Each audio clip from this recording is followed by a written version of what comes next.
इस गर्मी के सीज़न में सबसे बड़ी दिक्कत आती है, ये जो जितने भी ट्रांसफार्मर हैं उनके अंदर के ऑयल का टेम्परेचर राइज होने लग जाता है। और टेम्परेचर का हाई हो जाना, एक उनका जो टेम्परेचर कोफिशिएंट का ग्रेडियंट है वो बढ़ने से इंसुलेशन लेवल कम होने के चांसेस रहते हैं ऑयल की, ट्रांसफार्मर की बॉडी के अंदर जो ऑयल है। और जैसे ही इंसुलेशन कम होएगा और शॉर्ट सर्किट होने के चांसेस बढ़ जाते हैं, जिससे ट्रांसफार्मर को डैमेज होने के चांसेस भी बढ़ जाते हैं। और बेसिक सी बात करें तो टेम्परेचर राइज होने से सिंपल सी बात, फायर एक्सीडेंट होने के चांस बढ़ जाते हैं। तो टेम्परेचर मॉनिटरिंग सिस्टम लगा होता है हर एक ट्रांसफार्मर पे। तो जैसे ट्रांसफार्मर का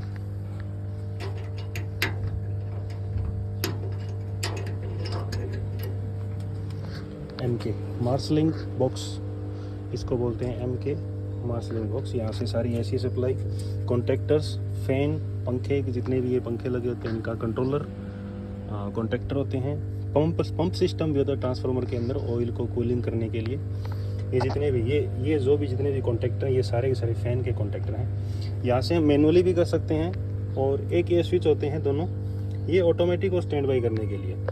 मतलब ऑटोमेटिक क्या होगा, जब भी इसमें एक सेटिंग कर सकते हैं अपन ये मीटर के अंदर, ये वाइंडिंग का टेम्परेचर है और ये दूसरी वाइंडिंग का टेम्परेचर, दो वाइंडिंग होती है HV और LV, ये HV का और ये LV वाइंडिंग का टेम्परेचर मॉनिटर, और ये है आपका ऑयल का टेम्परेचर।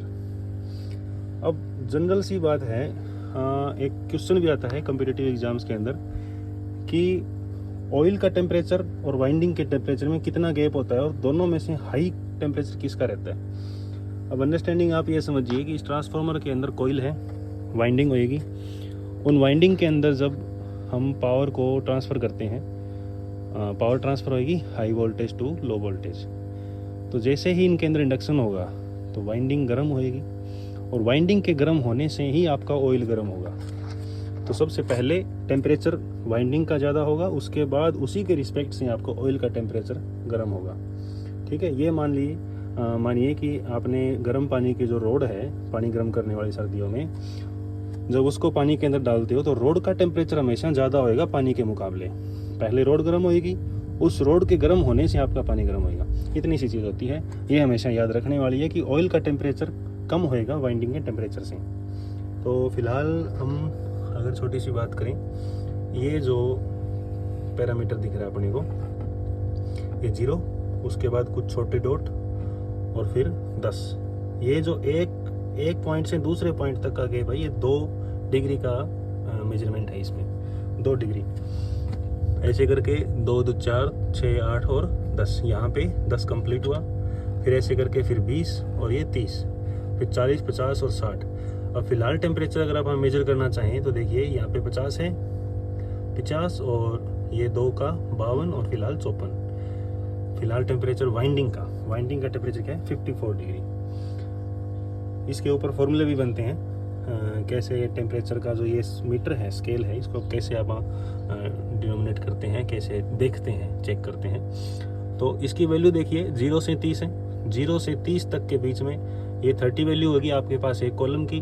और इस एक कॉलम के अंदर कितने छोटे डॉट्स हैं, ऑल जितनी भी लाइंस हैं, ऑल लाइंस जो भी हैं, इनको काउंट कीजिए और इसे डिवाइड कर दिए 30 से।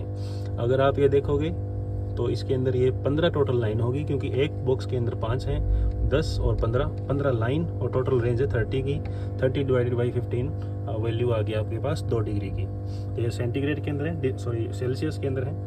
तो 0 से 10 के बीच में एक बॉक्स की एक लाइन से दूसरी लाइन के बीच का जो दूरी है, ये आपका 2 डिग्री तक का मेजरमेंट करती है। तो इसका 60 हुआ, इसका है 54 डिग्री LV वाइंडिंग का। HV वाइंडिंग की अगर आप देखें, ये भी HV वाइंडिंग टेम्परेचर का मीटर है। HV वाइंडिंग में 30 40 50 52 और 54 के बीच में है, तो ये 53 degree 53 degree HV side, 54 degree LV side. और ऑयल की अगर बात करें तो ये आपका 30 40 50 और 52, ये 52 डिग्री का। तो वाइंडिंग में जो हाईएस्ट होएगा वो डिनोट करते हैं। इसका अगर 53 ये 54 है तो वाइंडिंग का अप्रोक्स सेम रहना चाहिए। ये आपका 54 और ऑयल का 52, 2 डिग्री का वेरिएशन आ गया। यही है वाइंडिंग और ऑयल का टेम्परेचर का वेरिएशन।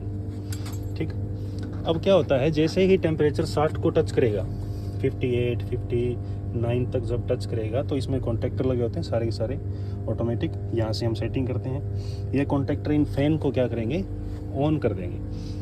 और ये जो पाँच फैन इस साइड में हैं और इस साइड भी 5 फैन लगे होते हैं। टोटल 10 फैन है। 10 में से 5 नंबर के फ़ैन हम इस पे ऑटोमेटिक पे चलाएंगे, उसके बाद वो 5 ऑफ रहेंगे। देखो हमेशा फ्यूचर प्लानिंग लेके चलते हैं इसमें। 5 चलाने का, अब इस साइड के अंदर 5 फैन है, इसमें से आपके 3 फैन चलेंगे, 1, 2 और 3। जब ये चलेंगे तो मैं वीडियो बना दूंगा। 3 चलाएंगे, 2 आपके स्टैंड बाई पे रहेंगे, क्योंकि चांसेस ये रहते हैं कि क्या पता कल को तीनों के तीनों जो चल रहे हैं ये डैमेज हो जाए और टेम्परेचर भी बढ़ रहा हो, तो हमारे पास स्टैंड बाई पे हेल्दी फैन को रखना कंपलसरी रहता है। तो 5 में से 3 चलाएंगे और 2 स्टैंड बाई पे रखेंगे इमरजेंसी सिचुएशन में। अगर हाई ज़्यादा हो रहा हो टेम्परेचर तो कोशिश यही रहती है कि पहले 3 चलाएंगे, उसके साथ पंप को ऑपरेट करेंगे। पंप क्या करेगा, इस ट्रांसफार्मर ऑयल को रेडिएटर के थ्रू हाई स्पीड में सर्कुलेट करना शुरू कर देगा। अब ये रेडिएटर पत्तियाँ लगी हुई हैं, ये सारे रेडिएटर हैं। इन रेडिएटर में क्या होगा, ऑटोमेटिक तरीके से हाई टेम्परेचर का ऑयल आपका अपर साइड में होगा और ठंडा ऑयल नीचे होगा, तो ये सर्कुलेट अपने टेम्परेचर के बेसिस पे चलता रहता है। ठीक है, लिक्विड हमेशा high temperature, low temperature to high temperature flow करता है। ठीक है, जितना गर्म ऑयल होगा वो ऊपर की तरफ, ठंडा ऑयल नीचे की तरफ, ये फ्लो करता रहेगा और रेडिएटर में से ये सर्कुलेट होता रहेगा। तो 3 इस साइड चलेंगे, 2 उस साइड चलेंगे। 5 फैन हमारे वर्किंग में रहते हैं, 5 फैन स्टैंड बाई पे। जब भी कोई दिक्कत आई, इन 5 जो कंटिन्यू में चल रहे हैं, प्रेजेंट के जो फैन चल रहे हैं उनमें अगर दिक्कत आती है तो हम स्टैंड बाई को ऑन करते हैं। तो ये 60 डिग्री पे ऑन होएगा, उसके बाद धीरे धीरे टेम्परेचर डिक्रीज़ होना शुरू हो जाता है। जैसे ही टेम्परेचर 50 डिग्री पे आएगा, डिक्रीज़ होकर के कूलिंग होने के बाद 50 पे आएगा तो ऑटोमेटिक ऑफ हो जाएगा। अभी फ़िलहाल गर्मियों में टेम्परेचर ये अगर एटमॉस्फेयर की बात करें तो 42-43 डिग्री के सेल्सियस के आसपास है। और ये जो 54 डिग्री तक चल रहा है, अभी देखो इतना गैप आने लग गया ना, ये वाइंडिंग का, हेली वाइंडिंग का 54-55 हो गया। अभी टेम्परेचर बढ़ रहा है धीरे धीरे। और फैन ऑन होने की कंडीशन वाइंडिंग पे रहती है। जब वाइंडिंग का टेम्परेचर 60 डिग्री होएगा तब फैन ऑन होंगे। ऑयल पे नहीं जा सकते क्योंकि कई बार इसमें दिक्कत आ जाती है, क्योंकि वेरिएशन भी है। तो ये सेटिंग होगी। लेकिन इसमें क्या है, और भी फंक्शन होते हैं बहुत सारे, जैसे कि अलार्म का। फॉर एग्जांपल ऐसी सिचुएशन आ गई कि आपके फ़ैन चल पड़े, टेम्परेचर 60 डिग्री है लेकिन फिर भी टेम्परेचर राइज हो रहा है। फ़ैन चल रहे हैं, टेम्परेचर राइज हुआ, 60 डिग्री पे फ़ैन ऑन हो जाएंगे। 65 या 70 डिग्री पे जा करके आपका पंप ऑपरेट हो जाएगा। पंप मतलब सर्कुलेट करने वाला ट्रांसफार्मर का पंप। मैं दिखाता हूँ कहाँ पे।